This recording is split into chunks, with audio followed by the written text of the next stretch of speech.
यार काଣା होची बोली भाऊछ में चलो पहला नो वीडियो के देखमा। So hello guys, welcome to my mini blog. Let's go, चलो काଣା होचे जे देखमा।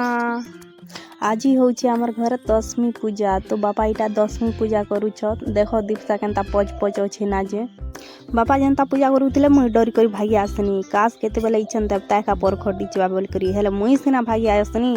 दीपसा के देखो पच पच अछि ना जाना मांगुतेले ताना दउछि। दीपसा हने का हला जे पच पच अछि बोली भाबुछ गे हन जंत्र मंत्र सिखुछे। बापा जनता मुड़िया ढो करी गुटे मारले दीपसा पिसा ढो करी मुड़िया गुटे मारला।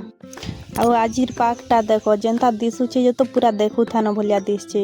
ଭିଉ ବି ମସ୍ତ ଦିଶଛେ ପୁରା। ଆର ଏନ୍ତା ଜାଗା ଦେଖଲେ ତ ପୁରା ମନ ବି ଶାନ୍ତି ଲାଗି ଯାଏସି। ଯେତେ ମନ ଦୁଃଖ ନେଥିଲେ ବି ପୁରା ଖୁସି ଲାଗି ଯାଏସି। ଆର ଇଆଡ଼େ ଇ ମନକେ ଦେଖ ବର୍ଷା ନେଇ କରବାର ବି ଛତା ଉଡ଼ି କରି କିନ୍ଦରୁଛତ। ଆର ଆଜିର ଭିଡ଼ିଓଟା ଏତକି ନା ଥିଲା। ଯଦି ଭିଡ଼ିଓ ଭଲ ଲାଗଲା ବୋଲେ ଫଲୋ ଟିକେ କରିଦେବ, ଲାଇକ୍ ଟିକେ କରିଦେବ।